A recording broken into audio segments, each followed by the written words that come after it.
The argument has been valid for years, with many individuals and organizations stating that video game prices are ridiculously high and that the target audience of these games simply cannot afford them. Some have stated that video games are a rip-off. At the end of the day, everyone has an opinion, but in this video essay, the research will show that video games are actually quite cheap when compared to the movie ticket prices and the price per hour of entertainment. The average ticket price of a movie at the cinema is £10, so let's assume that that's about £10 for 2 hours of entertainment, which we can split to £5 an hour of entertainment. So the average storyline of a game, say God of War on PlayStation 4, is about 20 hours, but could be more. What that means is that if you were to pay movie ticket prices on video games, you're looking at about £100 for the video game, and that is excluding any online privileges, and you get to keep the game forever. With this information alone, we can extract that video games are worth their prices, but further research will show us if these game developers are actually making profit, and if they are, it is not too high for inflated profit margins. In order to back up and verify my video essay, I've decided to take a look at these research points. The first one being analyzing game editions. What that means is having a look at the Ultimate, Deluxe and Standard editions and see if there's any actual added value to them and if they're worth it.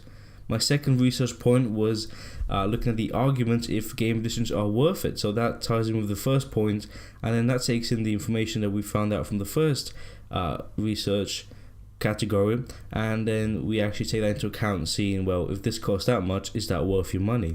The third category that I researched was finding out the cost of making a video game. So how much does it actually cost these video game developers, these companies, to make this game? Then I wanted to have a look at the amount of work put into this game, the time and size of production, so how many years it's taken.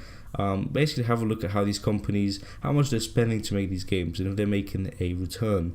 And then lastly, I wanted to calculate video game prices against movie tickets and Blu-rays. What that's going to do is give the audience that doesn't play video games but maybe buys them for friends, give them a solid factual and piece of information that will make them either change their mind or make them see how much they're actually paying for movies or games. So all of these research points are really helpful and they have made this video essay much more valid. Taking a look at GTA 5 first on the list, we can see that Rockstar released 2 special editions and the game originally released in 2013. The Collector's Edition being a physical, tangible item with the game, and it released back in 2013 when the game was announced. The Collector's Edition no longer sells, but what it included was the game, a steelbook for the game, a blueprint map of San Andreas, which was of high quality, and a safety deposit bag with a key.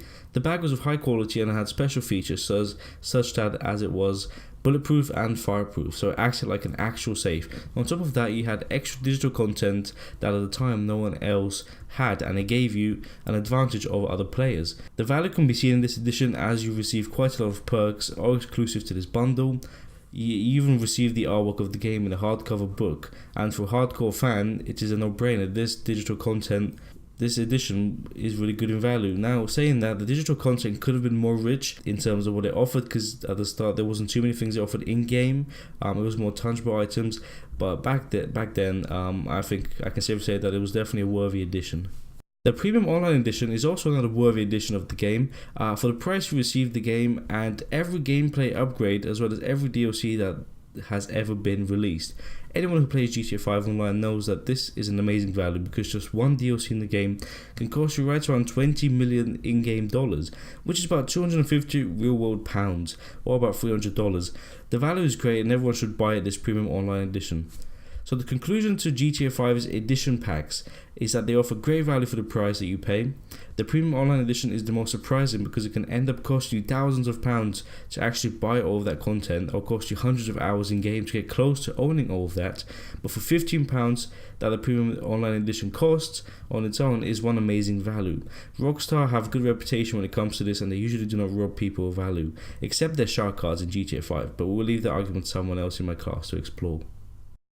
Forza Horizon 4 by Microsoft Studios has 3 editions. The Standard Edition, which in my opinion is the best edition, as the price is already very high on the Microsoft Store compared to other games, and the main reason being that it is an exclusive to Microsoft. The Deluxe Edition is where I start to see loss in value.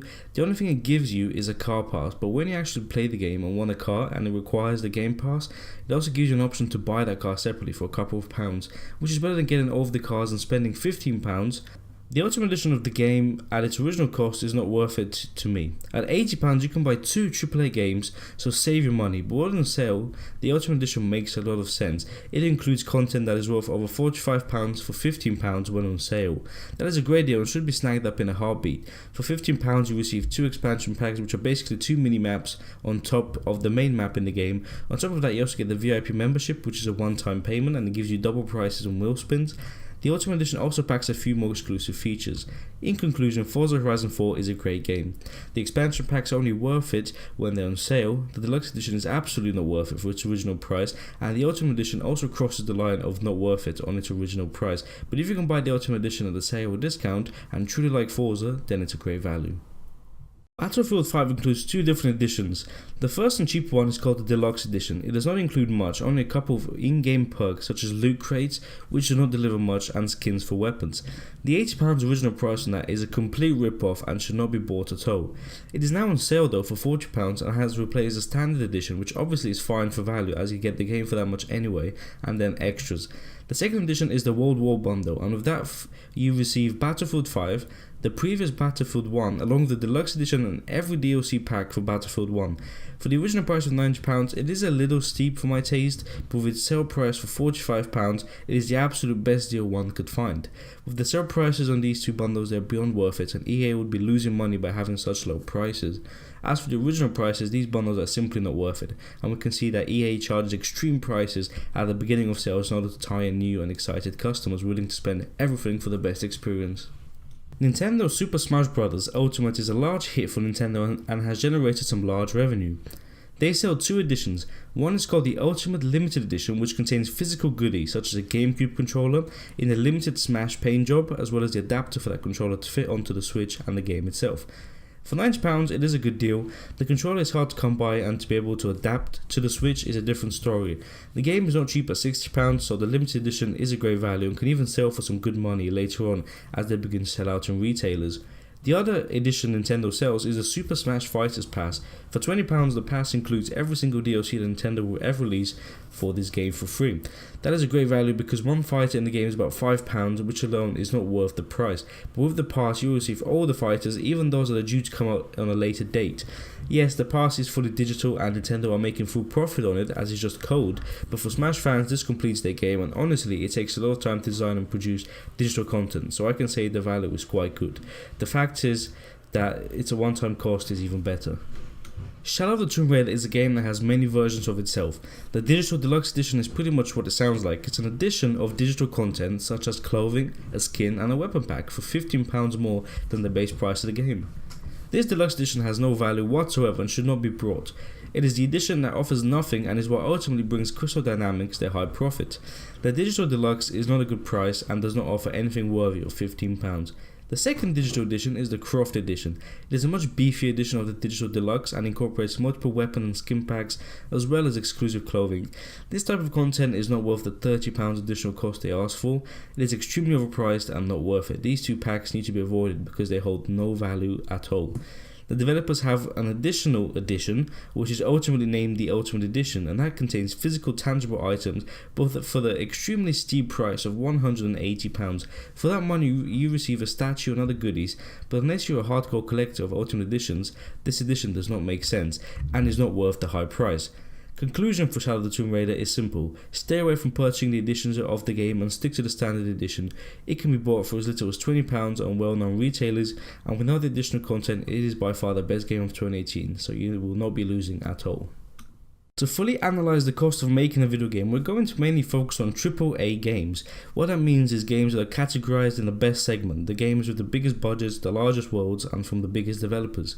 It also relates to the fact that these games are heavy to run and good hardware is needed to have an enjoyable experience. AAA games also incorporate a fact that every little piece of that game is not sourced but made. Sounds, visuals, engine, everything is made and developed by that developer. Grand Theft Auto 5 had a production cost of $140 million, with another 130 for making the game, making the total $290 million, which is an insane amount. We need to do simple maths to find out roughly if they have made money back on their investment, which is GTA 5. To start off with, Rockstar has sold 100 million copies of GTA 5 to this day. The game sells at £45 for the first 50 million copies, so let's say that would mean that for the first 50 million copies they have made 2 billion and 250 million Great British pounds. So this number is give or take a few million depending on the price of sale and the currency conversion in other countries. But now let's calculate that for the rest of the 50 million copies sold, the game sold at £30, which would give us 1,500,000,000 Great British pounds to add on top of our first value. So Rockstar has received 3,750,000,000 Great British pounds. That's almost 4 billion in sales. What that means is that GTA 5 for its lifetime made almost 4 billion, and that is an absolutely insane amount of money. And when we subtract that from the now funny amount of 300 million US dollars it took to make the game, it leaves us with 3.5 billion pounds in profit.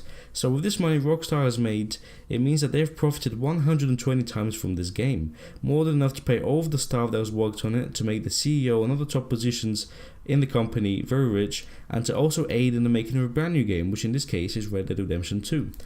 Rockstar managed to sell GTA 5 11 million times in 24 hours of its release. That equates to 550 million of sales, paying off the amount spent to make the game, and being 250 million in profit on in the first day of release. What does this tell us? Well, it tells us that these game companies make a lot of money from AAA games, but it also tells us that maybe these companies are overcharging for video games. If the game sold for £5 and it sold 100 million copies, Rockstar would have made £500 million, which is still almost double what they spent to make it.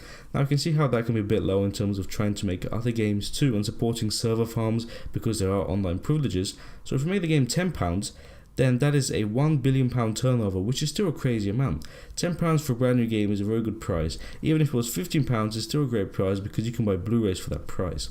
Unfortunately, the way the market is laid out, in no way, shape or form will a video game ever cost as much as a movie, which also tells us that movie prices are overpriced. What is the conclusion to this analysis? It's quite simple. By the customer paying £45 or higher for a video game, we are simply overpaying by at least 50% of the cost. At first, video games seem well priced, but after seeing the math, it's very clear as to how overpriced they are. What does this now mean? Well, I can say to stop buying games because it even will not follow that rule. But a healthy advice is to wait for a few months for the game to fall down in price, then the game is actually more worth it by as much as 50% and you end up paying for something that actually costs that much. To cut it in short, I also had a look at Nintendo Super Smash Bros. Ultimate game that just released in December, and the numbers were still the same. Nintendo has still made a lot of profit from that game, and it was the same story with GTA 5, which again backs up my mathematical equations that these developers are overcharging for video games. What I did next was decide to privately interview a few people in an audio form and ask them a few questions about video games. So here are the answers. No. Sometimes it really depends on what game it is, who the developer is. I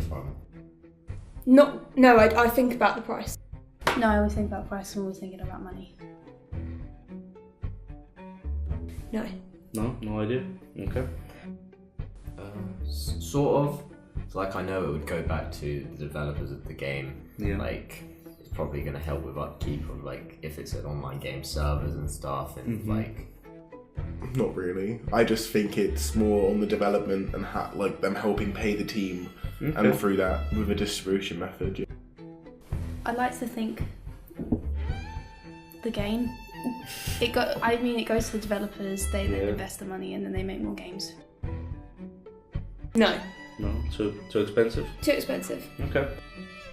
Yes and no. So a lot of high games. So looking at back in 2017 when Legend of Zelda came out, that was a £55 game. Yeah. But even though it was out on another console as well, it only came out on 2 consoles. It was still quite high, and it still is quite high to this day. No. No, you think they're overpriced? No, because I've played indie games which aren't as expensive because they're made by a smaller team. I've played indie games where they're way better than some mainstream games, and they cost like a £5 compared to 60 quid. Very extreme. Yeah. Smash Bros. £90. That was for special edition. It is. You do get a controller and stuff. Well, that's quite hard actually, because I know that there's a lot of technology that goes into video games being made. Yeah. But I still think they're overpriced for what it is. But I know there's also a lot of technology that goes into films being made. Yeah. So that's a hard one. I don't really know actually. Probably games. Yeah? What's that? Because when you look at like the budget of some films, it's like just paying about £7, let's say, to go see that film when it was made for like millions of dollars. Video games. Okay. I feel video games are more overpriced because with a film, you go to a cinema and you pay about £11 for a film. Yeah. And sure, you only watch it once, but then you've done the entire content as well as within a game. But then you also need to look at it within games. Games last way longer than films. You're both getting your money's worth. Yeah. £10 for a 2-hour film, £5 an hour. 50 quid for a 20-hour game.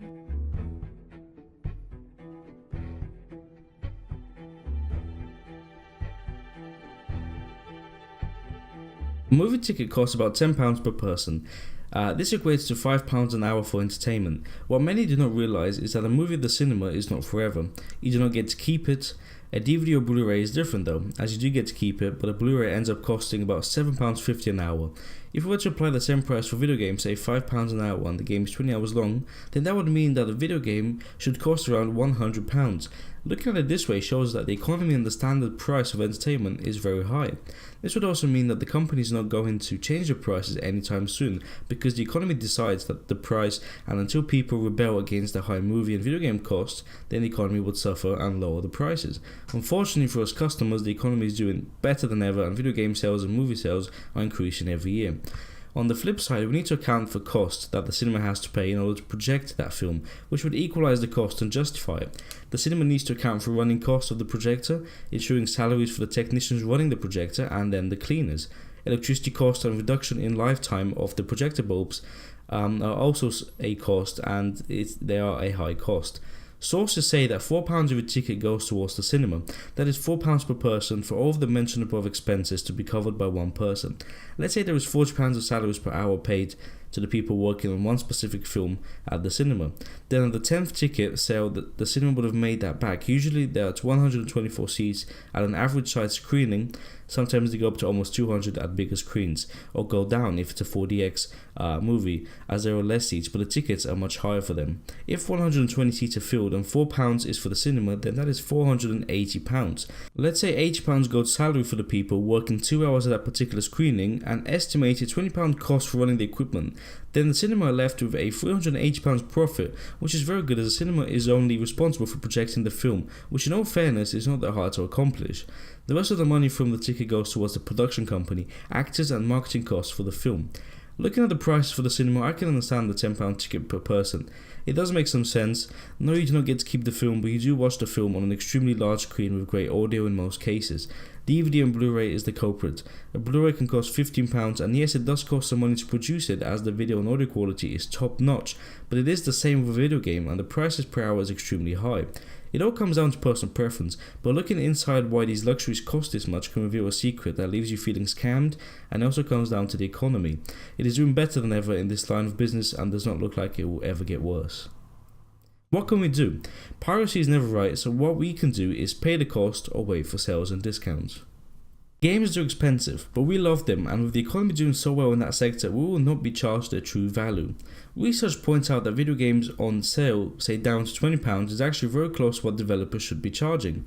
Grand Theft Auto 5 has sold so many copies that it could have sold each at £10 and still have made over $1 billion in profit. So what's the conclusion to this? Don't rush to buy games when they come out. Think carefully as to what the special editions actually include and if it makes sense to pay the inflated price. 90% of the time it does not make sense. Thank you everyone for watching, and I'll see you in the next one.